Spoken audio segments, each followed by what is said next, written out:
আসসালামু আলাইকুম এভরিওয়ান। আশা করছি সবাই ভালো আছেন। গত পর্বের রেসিপিতে আমি আপনাদের সাথে শেয়ার করেছিলাম জিরা রাইসের রেসিপি। আর জিরা রাইসের সাথে আমি পরিবেশন করেছিলাম মসুর ডালের বড়া। আজকের রেসিপিতে আমি আপনাদেরকে সেই মসুর ডালের বড়াটি তৈরি করে দেখাবো।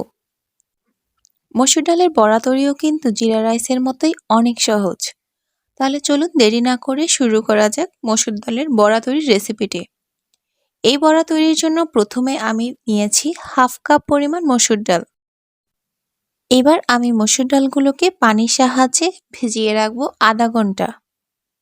মসুর ডালের পুরো রেসিপিটি যদি আপনাদের ভালো লেগে থাকে আমার চ্যানেলকে কিন্তু সাবস্ক্রাইব করতে ভুলবেন না। মসুর ডালগুলো ভিজিয়ে নেওয়ার পর এবার আমি এগুলোকে ফুটিয়ে নিয়েছি।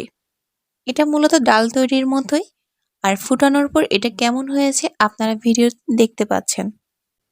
এই রেসিপির আরও একটি মেইন উপকরণ হলো ব্রেড ক্রাম্ব। এই ব্রেড ক্রাম্বটি আমি পাউরুটিকে ব্লেন্ড করে তৈরি করেছি। আর এখানে আমি বড়াটা বাইন্ডিংয়ের জন্য ইউজ করেছি 1 চা চামচ পরিমাণ কর্নফ্লাওয়ার, আর দিয়েছি স্বাদ মতো লবণ।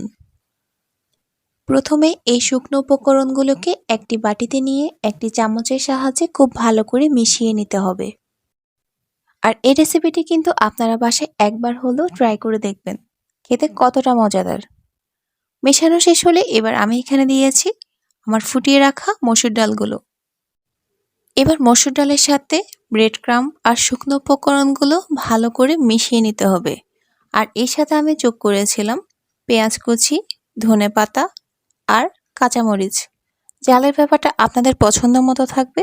আপনারা যদি ঝাল বেশি পছন্দ করেন মরিচের পরিমাণটা বাড়িয়ে দিবেন।